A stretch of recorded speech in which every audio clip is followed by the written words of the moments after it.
In Climate Watch now, a new report from the United Nations says climate change is exploiting the world's land at an unprecedented rate. The report says a combination of human-caused climate change and land use is making food more expensive, scarcer, and even less nutritious.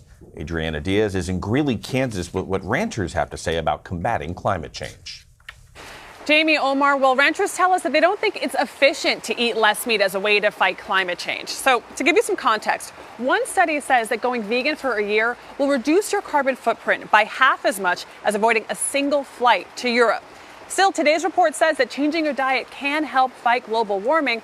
The ranchers say the cow climate change connection is overblown.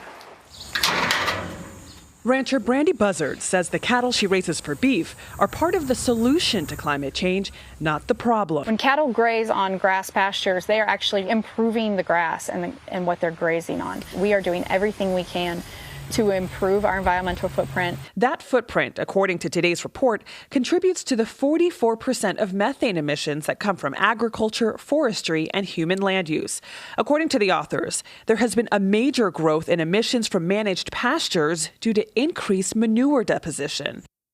That's right, cow manure emits methane, which can also come from cow burps and, yes, cow flatulence.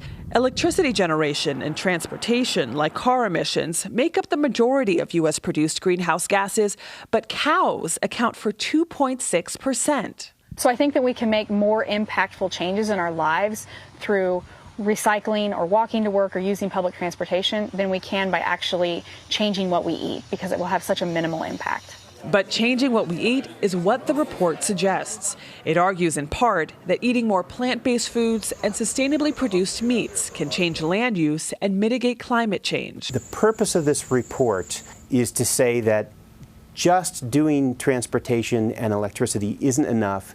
We need to also think about our land use, and we need to think about agriculture. That's why some dairy farms, like this one in California, are trapping methane from manure under tarps and converting it to fuel for trucks. At UC Davis, scientists are using the equivalent of a cow breathalyzer to measure how different feed affects manure outputs. UC Davis professor Frank Mitlerner studies livestock and air quality. He and the new report want Americans to also focus on the emissions wasted on food they don't consume. 40% of all food produced in this country goes to waste. And you know who the main culprit is? You and I. So if you're really concerned about your personal environmental footprint around food, well, waste less. Now, some ranchers told us that they do believe in climate change and they're trying to combat it, but they think the Earth is being impacted by changing weather patterns, not global warming. Still, today's report says that temperature over land has increased nearly 3 degrees Fahrenheit compared to pre-industrial levels. Jamie, Omar? Adriana, thank you.